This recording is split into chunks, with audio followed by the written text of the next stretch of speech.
Bonjour, comment allez-vous?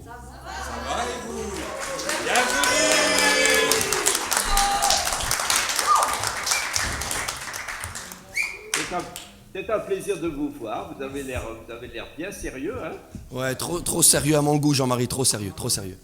Trop sérieux, ah mince. Alors, Qu'est-ce qu'il faut faire? attends, on va compter sur toi après, mais donc là, on va laisser la parole à des 18+, comme ça, tu pourras bien les écouter aussi, et ils vont nous partager, ainsi qu'à toi, comment ils vivent, eh bien, la sainteté en 2021. Donc, je mets le micro ici. Qui est le premier qui passe pour ce soir? Allez. Vous avez quelques minutes chacun. Allez.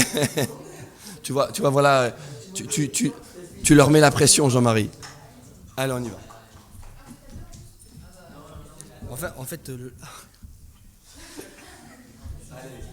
Ça va Jean-Marie?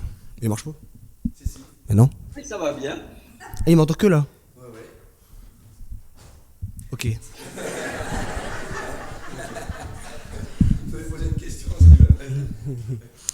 Bon, alors, je voulais du coup vous partager quelque chose. C'était par rapport à ce que moi, bon, j'ai seulement 18 ans, mais de base c'était surtout pour apporter au 13-17, mais au final il se trouve qu'il y a plus de 20 et plus que de moins de 15 ans, mais c'est pas grave. Du coup, par rapport à ce que moi, pour moi, qu'est-ce que c'est la sanctification et comment ça peut se manifester tout simplement dans ma vie. Pour moi, la sanctification, elle est active tous les jours et tous les matins ça doit se renouveler.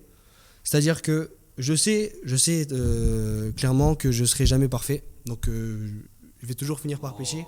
Et Merci. il a dit quoi? Merci. Ah.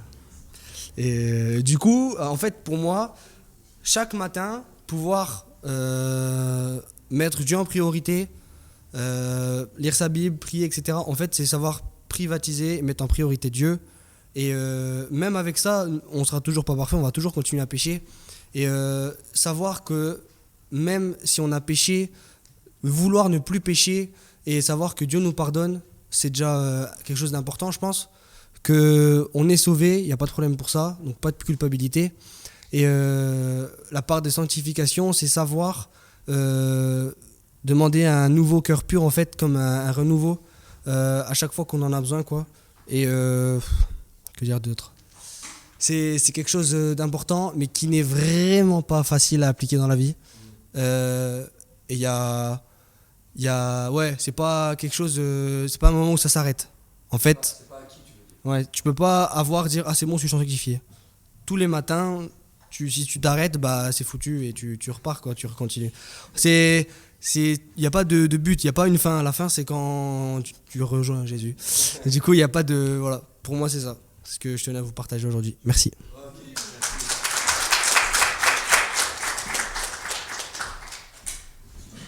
Bonjour. Hein? Ouais, parce que là, j'avoue... bon, bref, attends. Ça va être plus simple, voilà. Alors, Timothée vous a parlé d'un peu d'une notion que je trouve super importante, c'était un peu la perfectibilité qu'il y avait dans la sanctification. Il s'est jamais acquis, c'est toujours un chemin qui continue sans cesse, et le but c'est d'aller toujours vers l'avant dans ce chemin. Et moi ce que je voulais vous parler, c'était aussi de la notion très importante de mise à part, qu'il faut avoir pour continuer sur ce chemin de la sanctification, c'est-à-dire que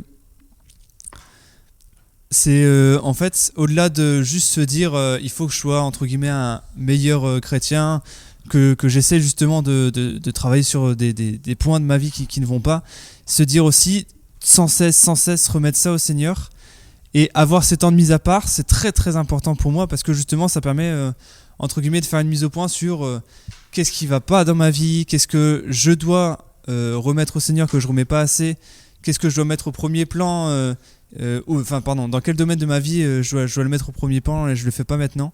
Et du coup je trouve que c'est super important d'avoir ces temps de mise à part, que ce soit en se plongeant dans la parole, que ce soit en priant tout simplement, en parlant au Seigneur, que ce soit en l'écoutant aussi, parce que parfois on a tendance à pas l'écouter. Et voilà, ce monde peut offrir vraiment tellement de choses, encore plus quand on est jeune, je pense. Et c'est sans ces temps de mise à part, je pense que c'est quasiment impossible de pas, comment dire, céder à ces sirènes-là et faire demi-tour quoi, sur ce chemin. Et voilà, ouais, juste pensez à votre... Ouais, j'essaie de réfléchir pour bien conclure, mais je pense que ouais, voilà, pensez à votre mise à part, pensez à ça, c'est vraiment important. Et je pense que si on veut continuer et avoir vraiment à cœur cette sanctification, il faut vraiment passer par une mise à part. Est-ce que tu peux juste stipuler, qu'est-ce que tu appelles mise à part? Comment tu le vis, toi, mise à part? Ah, vas-y. On n'avait pas dit... dans le contrat, il n'y avait pas de... Juste comment, voilà, pour que tout le monde comprenne, mise à part. Tu as des 13-17 devant toi, mise à part, tu vois peut-être qu'ils savent pas. Bah, temps personnel, ça vous va? Vous voyez plus ou moins... Oui. Ah non. Temps personnel, vous voyez plus ou moins ce que c'est très très important. Ouais. Les temps personnels qu'on a chez soi, dans son lieu secret, avec le Seigneur, ça je pense que vous voyez. Et au-delà de ça, la mise à part, on doit la vivre tout le temps. Ce qui veut dire que... comment je pourrais dire ça? En fait, il faut essayer de lutter aussi contre l'effet de groupe qui peut faire que justement notre mise à part elle est plus là. Je sais pas... Puis tu m'as mis dans une panade là, j'arrive pas à... Voilà, c'est ça exactement. C'est-à-dire qu'en fait, y a des potes qui vont faire quelque chose. Toi, tu vis ta mise à part. Tu sais que c'est pas bien ce qu'ils vont faire. Du coup, tu vas pas t'embrigader là-dedans. C'est grosso modo ça.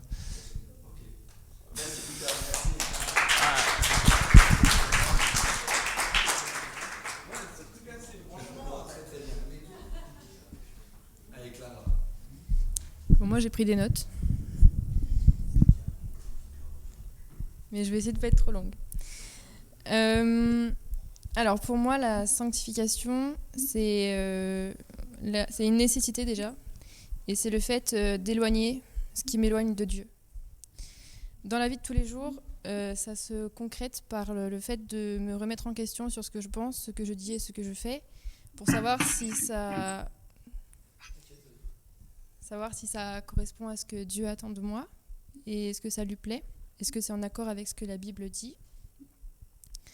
Et ça m'impose en tout cas de prendre une décision, de faire un choix, de poser un acte devant Dieu sur ce que je décide de faire ou de ne plus faire et de m'y tenir du coup. Pour moi, le fait de prendre une décision pour Dieu, ça nécessite d'aimer Dieu. Et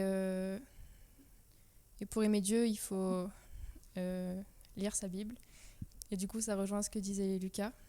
Parce qu'en passant du temps de qualité avec Dieu, on apprend à le connaître, on apprend à l'aimer, on apprend ce qu'il aime et comment lui plaire. Et du coup, on peut, en conséquence, poser des actes et décider d'agir de telle ou telle façon. Et c'est un cercle vicieux, en fait. Et voilà, j'ai réduit.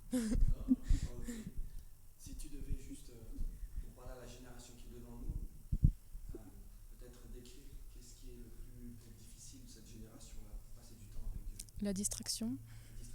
Ouais. C'est pour ça qu'il faut faire des choix. Et moi, je suis la première impactée par ça, par la distraction. Et en fait, prendre une décision et s'y tenir, c'est le plus important. La discipline. Ouais. Voilà. Ok, merci Clara.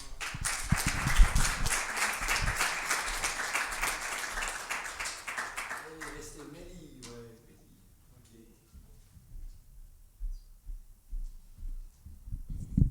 Bonjour. Non, pour moi, la sanctification, je suis quelqu'un de très visuel. Et ce matin, j'ai lu un truc qui disait qu'en fait, la sanctification, c'est comme un chemin qui est déjà tout tracé, mais que chaque matin, tu as le choix d'aller à droite, à gauche ou de faire demi-tour. Et aller à droite, à gauche ou faire demi-tour, c'est soit, par exemple, aller à droite, c'est le monde qui t'appelle et qui te propose plein de choses super cool, mais qui, dans le long terme, va rien t'apporter de bon. À droite, ça peut être, je sais pas, une passion que tu as. Et demi-tour, c'est revenir sans cesse sur ce que tu as déjà fait. Donc, ça n'a pas de cohérence et ça n'ira jamais loin. Et moi, en cas concret, pour moi en tout cas, ce que c'est la sanctification, c'est savoir toujours se rediriger dans le bon chemin, savoir toujours se dire chaque matin, ok, je sais pourquoi je me lève aujourd'hui, je sais ce que je dois pas faire, je sais ce que je dois faire et je sais quel comportement je dois adopter. Et c'est super important parce que on est toujours responsable de notre sanctification. On peut pas se dire, ah, j'ai été entraîné par quelque chose. Oui, mais tu es responsable de toi-même et tu sais où tu vas et tu sais pourquoi tu le fais. Concrètement, moi, quand j'étais au collège, il m'est déjà arrivé que on me propose quelque chose qui, je sais, n'est pas bien, qui faisait comme une sirène d'alerte dans ma tête, qui me disait non, Mélie, c'est pas bon pour toi, c'est pas ce que je veux, et pour autant j'y allais. Parce que le monde nous appelle à faire plein de choses, mais toi, dans ta propre vie, tu dois toujours te poser la question, est-ce que ça va plaire à Dieu? Est-ce que ça va m'apporter quelque chose? Est-ce que je vais être fière de moi? Et est-ce que Dieu va être fier de moi? Est-ce que Dieu a envie que je sois là? Est-ce que Dieu a envie que je fasse ça? Et lorsque tout est répondu et tout est clair dans ta tête, et au final, on a toujours cette réponse, même si on se dit, ah, je sais pas, non, on a toujours la réponse dans la tête, on sait ce qui est bon, ce qui est pas bon. Et, et, et dès lors où on aura choisi de suivre Jésus et de prendre le bon chemin, bien sûr, comme disait Timothée, ça se renouvelle chaque matin. C'est pas acquis. On n'a pas une ficelle qui nous montre tout droit le chemin, mais on sait quel chemin on doit emprunter. Mais après, c'est charge à nous de choisir où on doit aller. Voilà.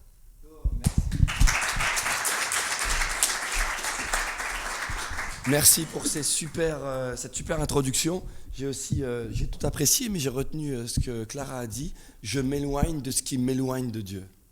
Ça, c'est un bon moyen mémotechnique. Je voudrais juste qu'on puisse réapplaudir Jean-Marie. Pourquoi? Parce que ce soir, il est dans sa famille normalement et il prend du temps pour nous.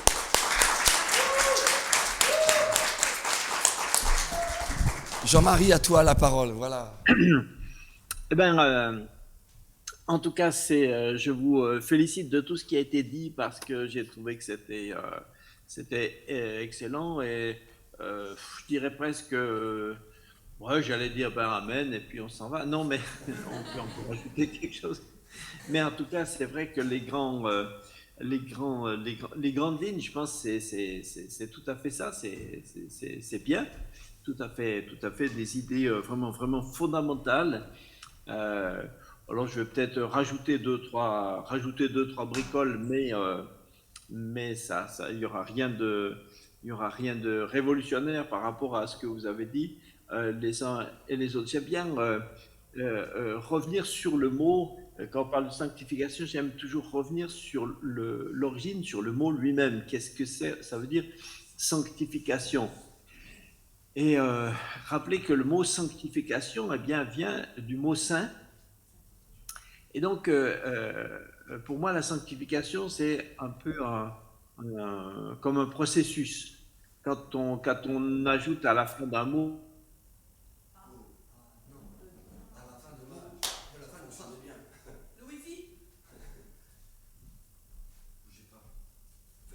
voilà, on enrobe quelque chose dans du plastique. Mais quand on fait quelque chose, voilà. Donc la sanctification, c'est un processus qui nous fait aller vers Dieu qui est saint. J'entends pas bien? Ah non. Il y avait Tout va bien Jean-Marie, il y a juste une petite coupure. On a été coupé quand tu disais l'histoire d'un mot et on a repris quand tu as parlé du plastique. il nous manque l'intermédiaire. Voilà. Mais alors sans la liaison, c'est un peu... voilà. Donc je disais que comme quand on parle de plastification, ben, c'est quelque chose qui va enrober de plastique. Et la sanctification, c'est le processus qui nous fait aller vers Dieu qui est saint. C'est pour ça que les deux mots, sanctification et sainteté, sont pas les mêmes. C'est pas la même chose. La sanctification, c'est le processus qui nous fait aller vers qui est saint, alors que la sainteté, c'est l'état de ce que Dieu est, c'est l'état de Dieu lui-même qui est saint. Donc, tout à l'heure, plusieurs ont dit, ou quelqu'un a dit, enfin, en tout cas, on ne sera jamais tout à fait saint. C'est à la fois vrai, en tout cas ici, mais au ciel, on sera saint. Puisque quand on sera au ciel, on sera rendu semblable à lui, Il dit, rendu semblable à lui lorsque nous le verrons tel qu'il est. Donc, effectivement, c'est un processus. Bon, Hébreu, par exemple, Hébreu 12, 10. Hébreu 10. Est-ce que ça va pour vous le son? Moi, ça résonne. C'est impeccable, c'est impeccable. Je viens de leur demander s'ils avaient leur Bible, tu vois, j'ai jeté un froid. D'accord, ok. Parce que chez moi, ça fait comme un écho. Alors ce que je vais faire, c'est que je vais baisser le micro ici, comme ça tu n'auras plus d'écho chez toi. Tu me diras si c'est ok. Ah, peut-être, parce que là, j'ai de l'écho, ça. Voilà. Je me crois un peu à la cathédrale. Bon, ok.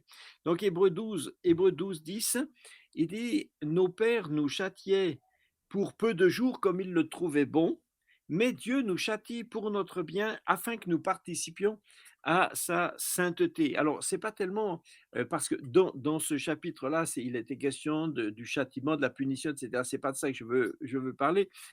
La sanctification n'est pas liée à un jugement, mais juste la fin de la phrase, c'est souvent ce que j'appelle le projet pédagogique de Dieu. Dieu a un projet avec nous. Quand on élève des enfants, on éduque des enfants, on a un projet avec la jeunesse, on nous demande toujours d'avoir un projet pédagogique. Vous voulez arriver où? Qu'est-ce que vous voulez faire? Si ceux que vous éduquez, ceux que vous élevez, ils étaient parvenus à l'état idéal de ce que vous voulez, il serait devenu quoi? Alors Dieu nous dit que lui, il a un projet pédagogique. Ces enfants qu'il aime, qu'il veut faire grandir, pour lui, son projet, c'est qu'à la fin, ils sont devenus comme lui. Il veut nous rendre participants à sa sainteté. Il veut qu'on participe à sa sainteté. Dieu veut qu'on devienne saint. Alors souvent, nous, quand on entend ça, on a l'impression que c'est un programme qui est trop dur. Beaucoup de chrétiens ont le sentiment que Dieu nous demande trop. Il y a des chrétiens qui disent non, mais écoutez, Dieu, quelque part, ils vont dire, presque, ils vont dire, il exagère. Et il exagère, il sait bien comment on est, il sait bien de quoi on est fait. Dieu nous en demande trop quand même, nous demander d'être saints, c'est exagéré. Alors que si on le comprend bien du côté de Dieu, c'est pas exagéré, c'est un cadeau. C'est un cadeau. Dieu nous dit, je suis saint et je veux que tu sois saint. Je suis saint et je veux que tu sois comme moi. Donc Dieu veut nous rendre participants de sa nature. Il veut qu'on devienne ce qu'il est, lui. C'est exactement ce que le diable avait perverti dans le jardin d'Éden, où il accusait Dieu. Il accusait devant Adam et Ève, il accusait Dieu. Il disait que Dieu voulait pas qu'ils deviennent comme lui. Mais c'est justement ça son mensonge, c'est que en fait Dieu veut qu'on devienne comme lui. Dieu dit je suis saint, devenez saint. Alors donc le projet de Dieu, quand Dieu nous demande une sanctification totale, c'est pas parce que Dieu aime être exigeant et puis nous rogner et puis nous empêcher de vivre et nous discipliner, etc. C'est exactement le contraire. Dieu nous dit je veux te faire le cadeau de devenir comme je suis moi-même. Donc c'est pas une une discipline féroce, mais c'est un partage. Dieu, son projet, c'est de nous rendre participants de sa sainteté. Alors, donc le processus dans lequel on est, c'est la sanctification qui nous fait aller vers la sainteté. Et une autre chose que j'aime beaucoup rappeler quand on parle de sanctification, c'est que très souvent, j'ai peur que beaucoup de chrétiens mettent seulement l'accent dans la sanctification, seulement l'accent sur la lutte contre le péché. Et c'est très vrai, c'est très juste. Je ne dis pas que ça ne fait pas partie de la sanctification, ça en fait partie. Mais, comprenez-moi, si on dit que la sanctification, c'est la lutte contre le péché, alors la sanctification, au centre de la sanctification, c'est nous. Alors que le centre de la sanctification, ce n'est pas nous. Le centre de la sanctification, c'est Dieu qui est saint. Vous me suivez ou... Ce que je veux dire, c'est que... Merci. Ce que je veux dire, c'est que le but de la sanctification, c'est pas d'avoir drastiquement ôté le péché de notre vie. C'est pas ça. Ça, c'est seulement un moyen. Le but de la sanctification, c'est d'être devenu comme Dieu. Et pour devenir comme Dieu, bien sûr, il faut ôter le péché. Mais ôter le péché, ce n'est pas le but. Ôter le péché, c'est une condition. Ôter le péché, c'est un moyen, c'est une condition inévitable. Plusieurs l'ont dit, le péché nous coupe dans notre relation avec Dieu. Donc puisqu'on aime Dieu, on veut supprimer le péché qui nous sépare de lui. C'est tout à fait vrai. Mais justement, dans cette lutte, le problème du péché, c'est qu'il nous sépare de Dieu. Mais ce qui est au centre, ce n'est pas le péché qu'on doit ôter. Ce qui est au centre, c'est Dieu vers lequel on doit aller. Donc la sanctification, ce n'est pas seulement avoir supprimé le péché, mais c'est avoir permis à la nature sainte de Dieu d'entrer en nous et de nous remplir, de nous changer, de nous transformer. Voilà, donc on devient saint. À la limite, quelqu'un qui aurait supprimé tout le péché de sa vie n'est pas forcément sanctifié. Il est seulement enfin, mettez des guillemets, hein, mais il est seulement devenu sans péché. Mais ce n'est pas le but. Le but, ce n'est pas d'être devenu sans péché. Le but, c'est de ressembler à Dieu. Si quelqu'un était sans péché, mais qui ne ressemble pas à Dieu, il n'a rien gagné. S'il n'est pas devenu comme Dieu, il n'a rien gagné. Dieu veut qu'on lui ressemble. C'est pour ça que Christ est mort sur la croix, pour devenir notre sanctification. Il est notre sanctification. Si on reçoit Christ en nous, on a reçu celui qui s'est sanctifié pour nous. Cette sanctification-là, elle a été acquise une fois pour toutes. Ce n'est pas à nous de fabriquer la sanctification. Mais notre part, c'est de nous situer, de nous intégrer dans la sanctification que Christ est pour nous. Ça va, j'espère que je ne vous ai pas perdu. J'ai peur que ça ait l'air un peu théorique. Mais merci de vos encouragements, c'est gentil. Parce que moi, j'insiste beaucoup sur ça parce que je crois que beaucoup de chrétiens sont dans s'en sortent pas. Parce qu'au lieu de se dire il faut que je ressemble à Dieu, ils sont seulement, même si leur projet est un bon projet, mais ils sont seulement dans la lutte contre le péché. Tous les matins, ils se lèvent en se disant il faut que je lutte contre le péché. Alors, je préfère qu'il soit comme ça que s'il disait je vais y plonger, je vais y plonger de tout cœur. On est d'accord. Mais la lutte contre le péché en elle-même ne nous donne pas de force. Ce qui nous donne de la force, c'est la présence de Dieu en nous. Et parce qu'on aime Dieu, parce qu'on veut ressembler à Dieu, alors on a envie de lutter contre le péché. Alors on a la force de lutter contre le péché. Vous voyez, Galates 5,16 dit, vous connaissez ça hein, par cœur tout le monde, je sais que vous connaissez tous les versets, on m'a dit là-bas. Je dis donc, Galates 5,16, il dit, je dis donc, marchez selon l'esprit et vous n'accomplirez pas les désirs de la chair. Mais malheureusement, je pense que souvent, on entend ce verset à l'envers. Beaucoup entendent le verset à l'envers. Ils se disent, si je n'accomplis pas les désirs de la chair, ça me permettra de vivre selon l'esprit. Mais c'est pas ça, c'est le contraire. C'est si vous vivez selon l'esprit, alors la vie de l'esprit en vous vous donnera la puissance de ne pas accomplir les désirs de la chair. Ce qu'il faut mettre en premier, c'est la vie de l'esprit. Si vous mettez en vous la vie de l'esprit, alors la vie de l'esprit en vous vous donne la force pour crucifier la chair. Mais on ne peut pas, par nous-mêmes, on ne peut pas crucifier la chair, lutter contre le péché, et puis comme ça se sanctifier. C'est Dieu qui nous sanctifie. Mais on peut avoir envie de se laisser faire ou pas. Alors, j'espère que je voudrais quand même équilibrer ça. Je dis pas que la lutte contre la tentation, je dis pas que ça fasse pas partie de la sanctification. C'est sûr que ça en fait partie, et c'est très important. C'est très important. Mais mettez Dieu en premier dans votre vie. Hein, quand dans le Notre Père, c'est d'abord que ton nom soit sanctifié. Et puis à la fin du Notre Père, il y a ne nous soumets pas à la tentation. Mais le but, le début, c'est d'abord que dans notre vie, le nom de Dieu soit sanctifié. Alors cette sanctification nous donne la force de lutter contre la tentation.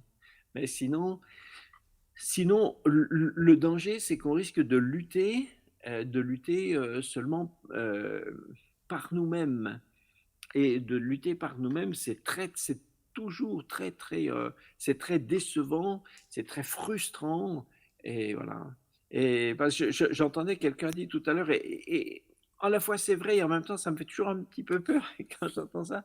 Quelqu'un a dit, de toute façon, on sera jamais tout à fait saint, on pêchera toujours.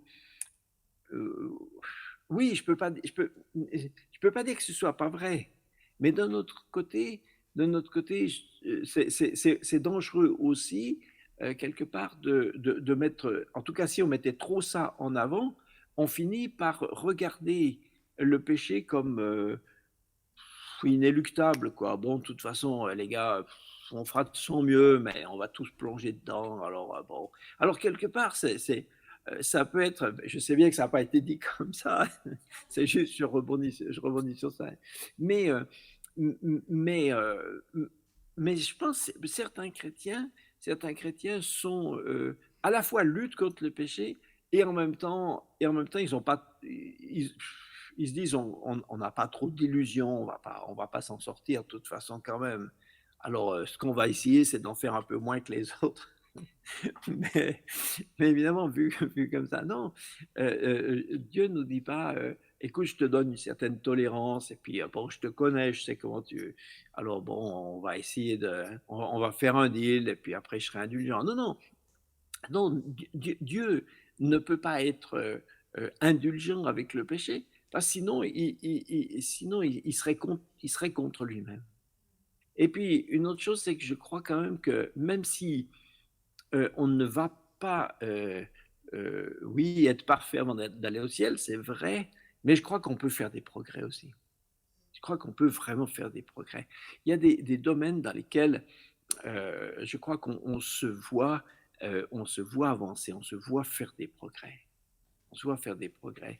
Euh, c'est pour ça que quand on marche dans la sanctification, au début, on voit que le côté de supprimer les péchés. Quand je me suis converti, je m'étais fait une liste des trucs qu'il fallait que je supprime dans ma vie.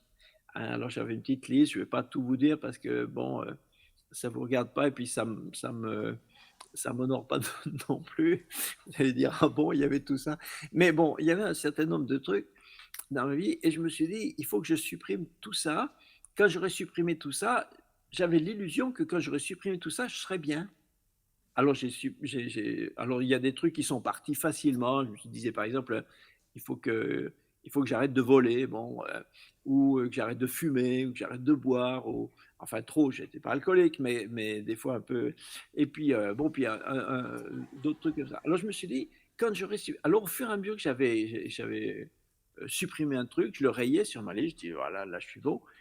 Et puis, quand je suis arrivé au bout de la liste, après, j'ai découvert vraiment la sanctification, quoi. J'ai découvert que tout ça, c'est seulement les gros problèmes qui se mettent devant et qui ont l'air très importants. Quand on les supprime, on en découvre derrière une foule qui sont bien plus importants.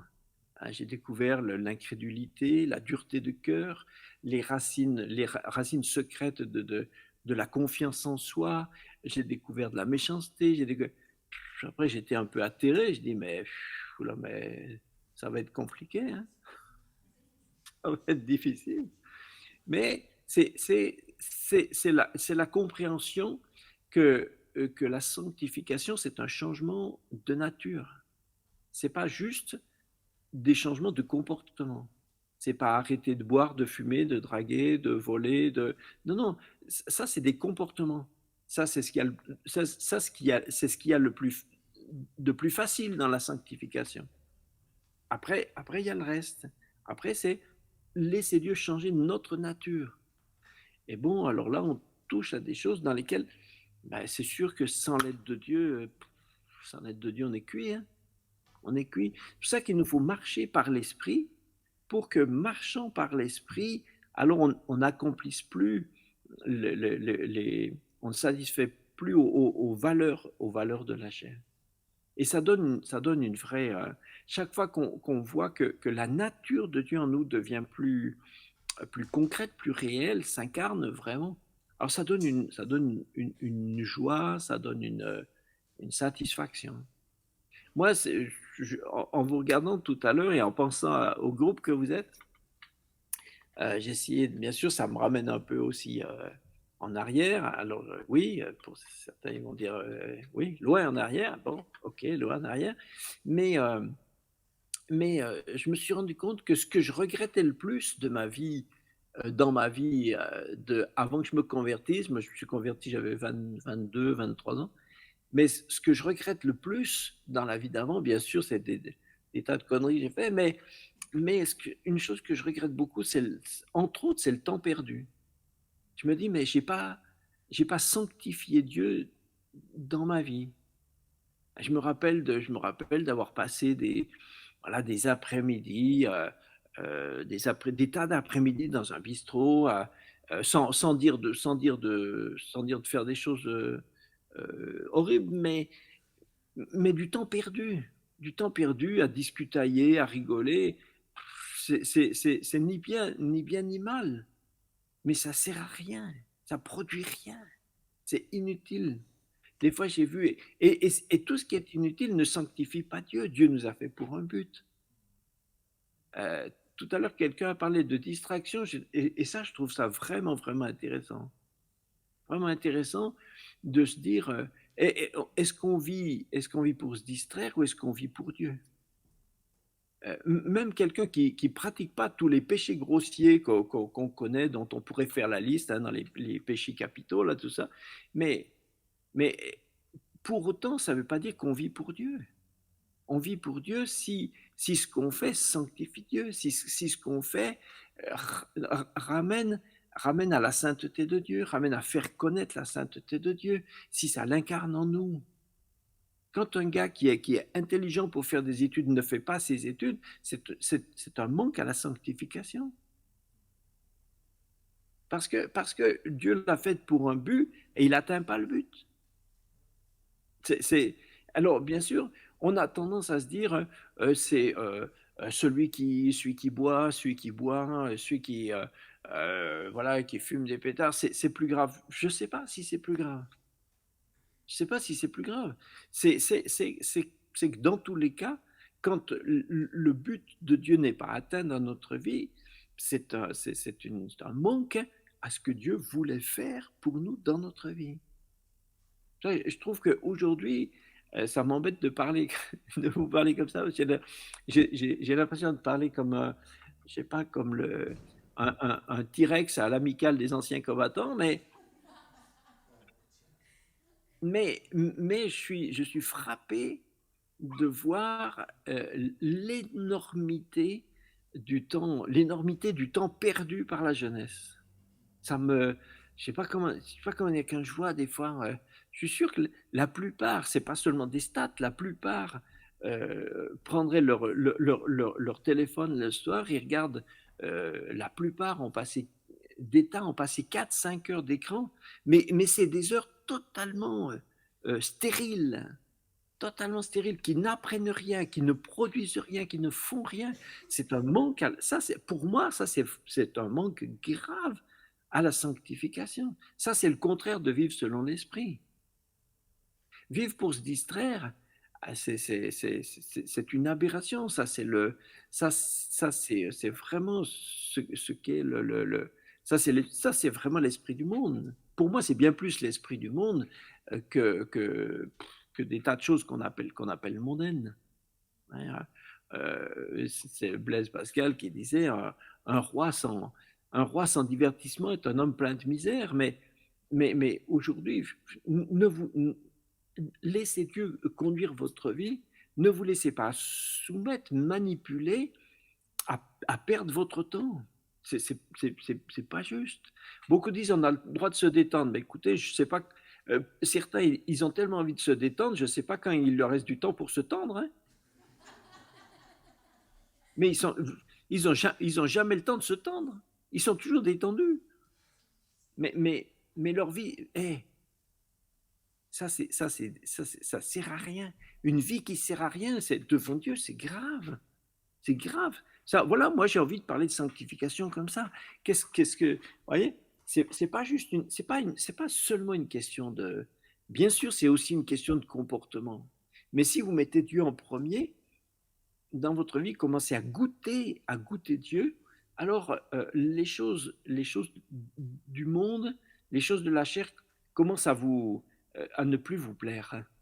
Après, et on a tous moi j'ai aussi des points sur lesquels, c'est pas parce que j'ai fini ma petite liste de l'époque, c'est pas pour autant qu'aujourd'hui, j'ai des points sur lesquels je dois faire attention, je dois me bagarrer, et quelquefois je me surprends, je dis, mais Jean-Marie, t'es où là?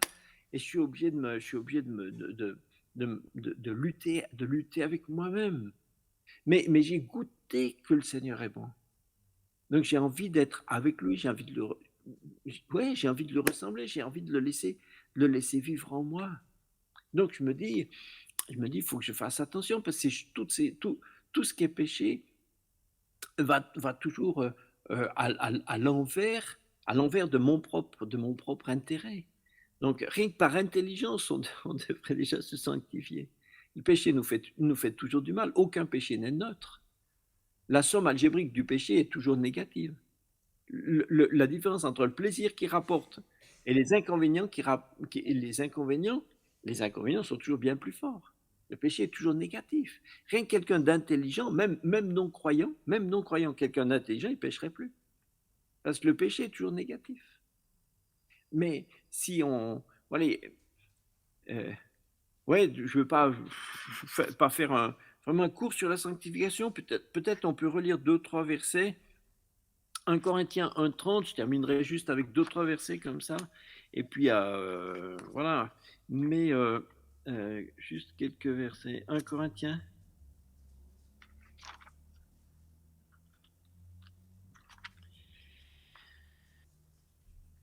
Or, c'est par lui, 1,30, c'est par lui que vous êtes en Jésus-Christ, qui, par la volonté de Dieu, a été fait pour nous sagesse, justice, sanctification et rédemption. Voilà, c'est Christ qui a été fait sanctification pour nous. Quand on dit que nous, on poursuit la sanctification, c'est qu'on veut vivre dans la sanctification qui nous est acquise en Christ. Ce n'est pas nous qui fabriquons la sanctification, elle nous a été donnée en Jésus. 2 Corinthiens 7, 1, c'est juste quelques versets qu'on reprend souvent sur ce thème-là, à juste titre. 2 Corinthiens 7,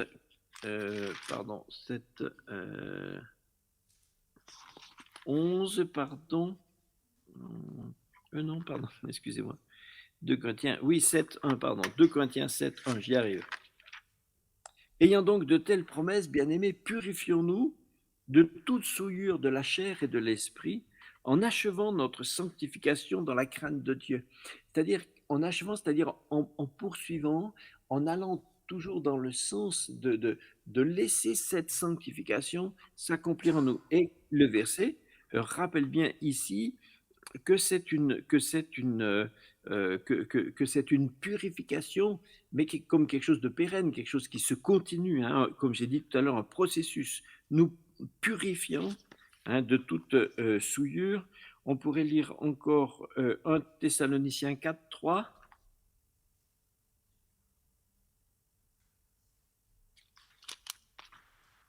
« 1 Thessaloniciens 4, 3, ce que Dieu veut, c'est votre sanctification. C'est que vous vous absteniez de la débauche, que chacun sache posséder son corps, etc. » Donc ici, ce verset met bien en évidence aussi, comme on l'a redit, comme vous l'avez redit plusieurs, et comme on l'a redit, que la sanctification comporte évidemment la lutte contre le péché, hein, puisqu'il dit c'est ce que Dieu veut, c'est votre sanctification, et à la suite parle de la lutte contre le péché.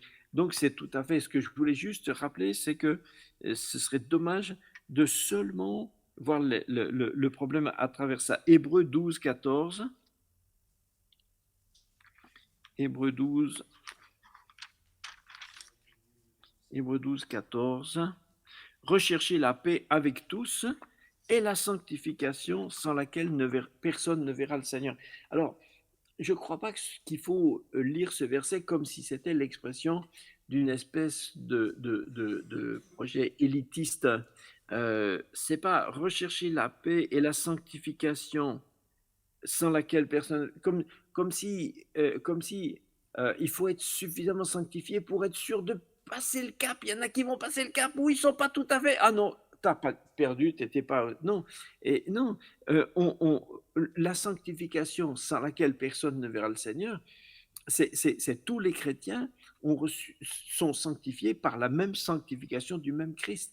Il n'y a pas des degrés qui permettent de passer, puis d'autres qui ne sont pas tout à fait. Non, non, c'est pas ça. Mais parce qu'on aime le Seigneur, hein, alors, puisque cette sanctification nous permettra de voir le Seigneur, alors nous la recherchons de tout notre cœur. Voilà. Écoutez, je veux juste en rester là et nous. Et me rappeler, vous rappeler, nous rappeler, on conjugue, que ce projet est de la part de Dieu un bon projet. C'est un bon projet. Dieu veut, vous vous rendez compte quand on réfléchit à ça, on dit mais incroyable, Dieu désire vraiment qu'un jour on puisse être en communion totale avec lui. Pour être en communion totale avec lui, il faut qu'on soit devenu comme lui. Donc Dieu veut nous sanctifier. Donc ce projet est un projet, c'est vraiment un projet d'amour. C'est pas un projet, c'est pas le projet de quelqu'un, d'un dictateur, hein, d'un dictateur absolu qui a décidé de mettre la barre très haute. Non, non, c'est un projet d'amour d'un papa qui veut être en totale communion avec ses enfants. Donc il veut qu'ils soient exactement comme il est lui-même. Ça marche?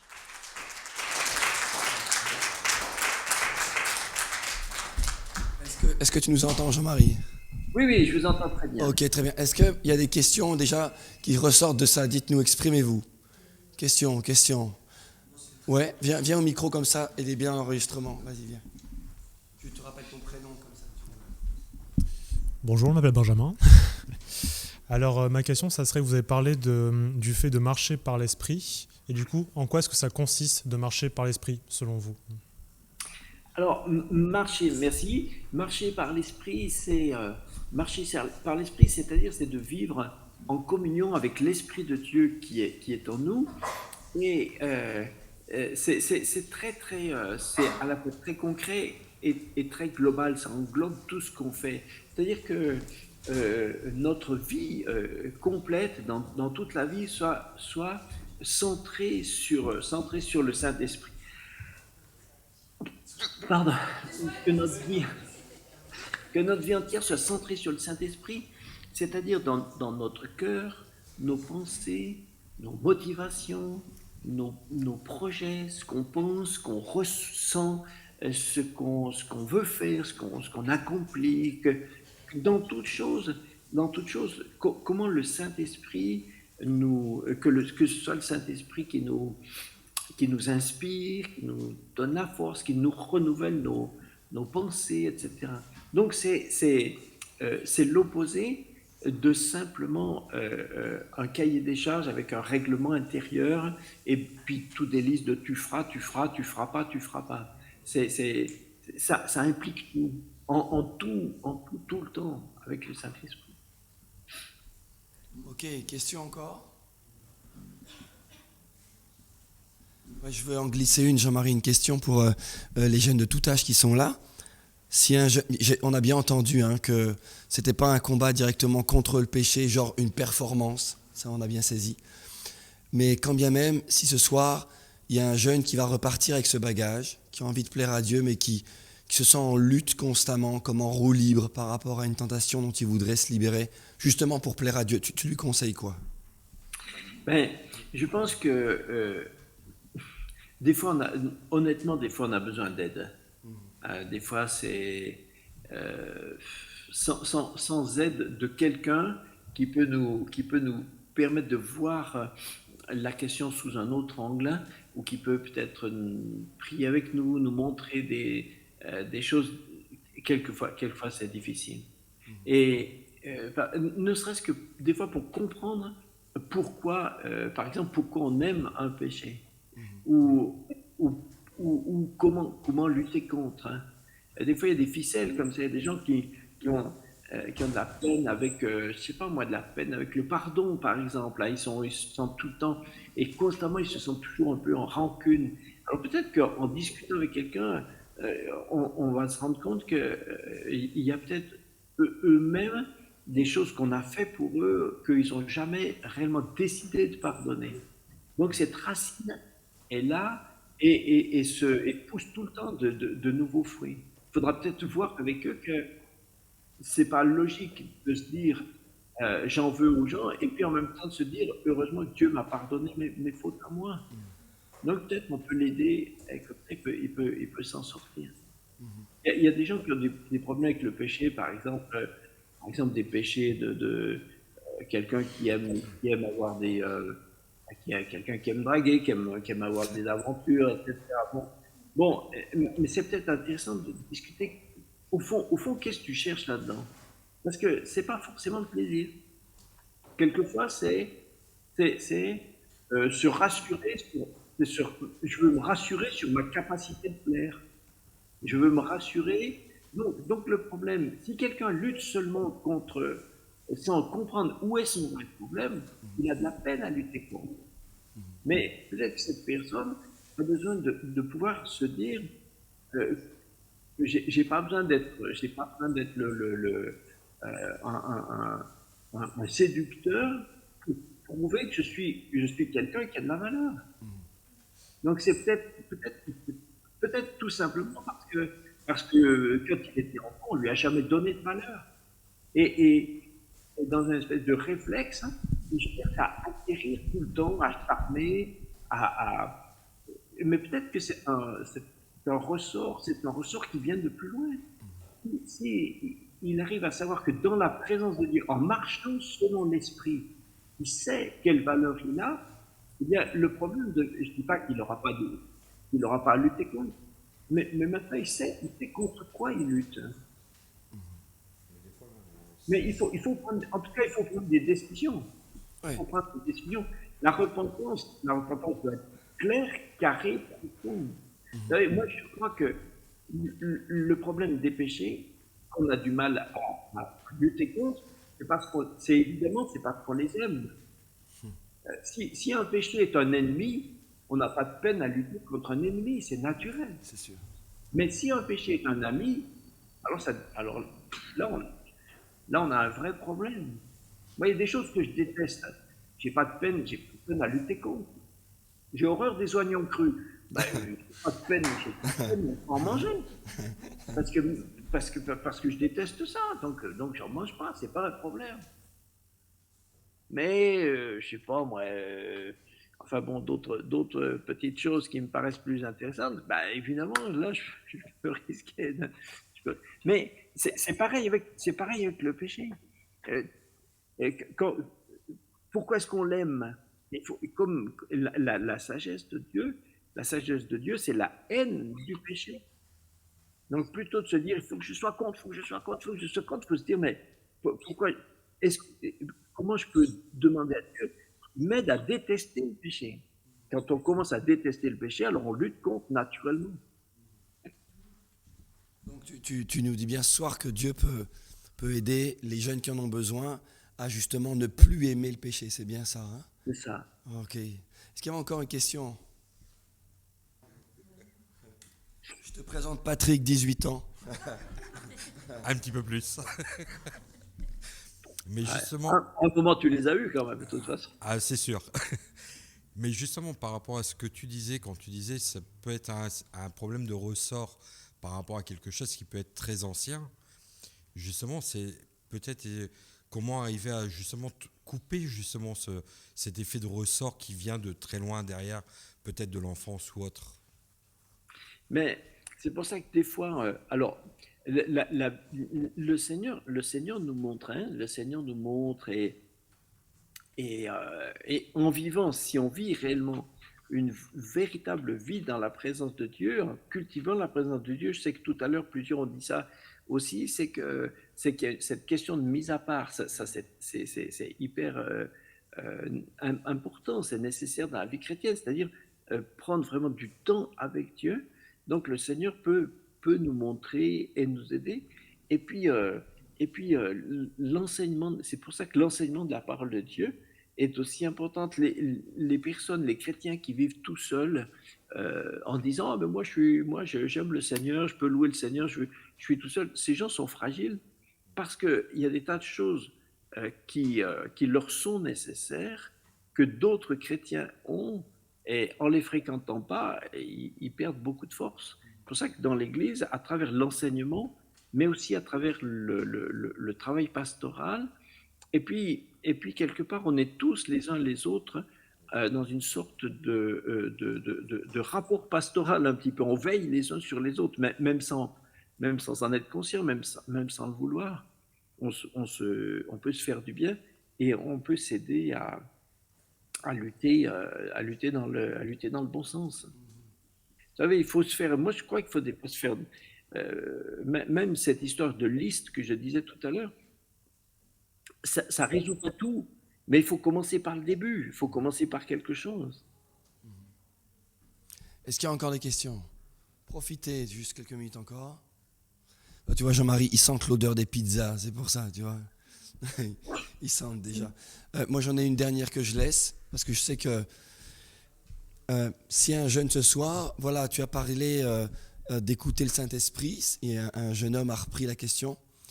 Mais voilà, si un jeune homme ce soir ou une jeune fille se dit, mais voilà, mais je ne sais pas comment faire pour entendre la voix du Saint-Esprit. Juste cette dernière question, pour qu'il puisse repartir avec cette capacité de dire, ben voilà, je sais ce que je peux faire pour entendre la voix du Saint-Esprit. Qu'est-ce que tu conseilles là-dessus? Voilà. En tout cas,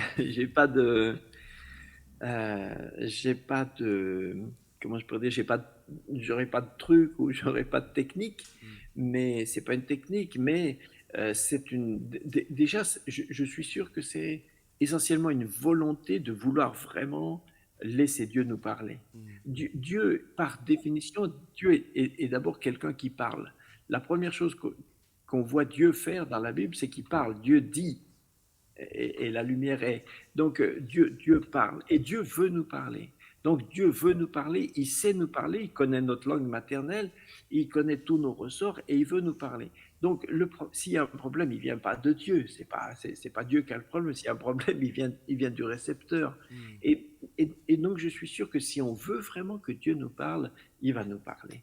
La plupart du temps, le problème, c'est que, il me semble, c'est qu'on n'est pas toujours absolument décidé à laisser Dieu nous parler. On le dit, bien sûr, parce qu'on est évangélique, alors on sait bien ce qu'on doit dire. Et alors on dit, oui, Seigneur, parle-nous. Mais ce n'est pas si sûr qu'on ait toujours vraiment envie. Parce que si Dieu nous parle, il va peut-être nous dire des choses qui iront pas dans le sens de ce qu'on souhaitait directement. Mais si on veut que Dieu nous parle, pourquoi il nous parlerait pas? C'est lui-même qui nous a dit qu'il veut nous parler. Donc, c'est plutôt une question je pense, de lucidité. Est-ce qu'on est lucide avec ce qu'on dit vraiment? Si on prend du temps avec Dieu, alors Dieu, même si tu prends du temps avec Dieu, ça ne veut pas forcément dire que Dieu va te parler dans ce temps-là. Peut-être que tu sors de ce temps, tu dis, bon, finalement, j'ai rien entendu, ça valait pas le coup. Non, mais peut-être que Dieu t'a exaucé.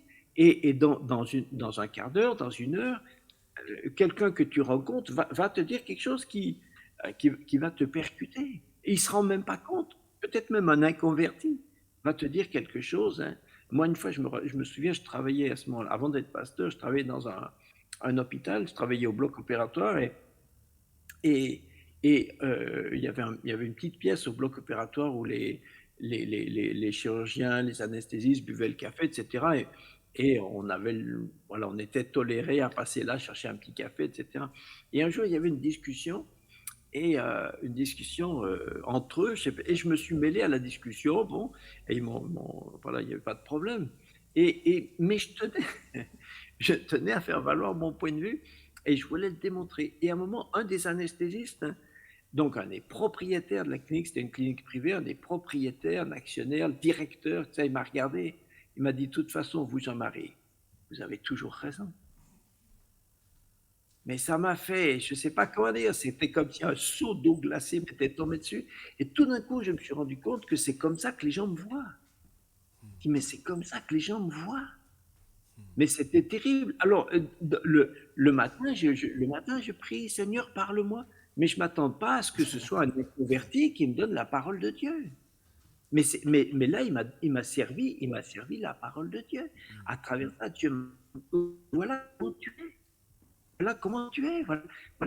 Voilà, tu es perçu comme quelqu'un qui veut toujours avoir raison, quelqu'un qui sait tout. Et Dieu me dit, mais tu veux rester comme ça ou on fait comment maintenant? Eh ben là, je sais que c'est Dieu qui me parle. Vous comprenez? Maintenant, si je ne suis pas lucide, je n'entendrai pas. Je me dirais juste, ce type est imbuvable. Puis je continue pareil. Mais Dieu me parle. Un converti. Mais si on veut que Dieu nous parle, soyez tranquille, il va vous parler. Merci de votre beaucoup. patience.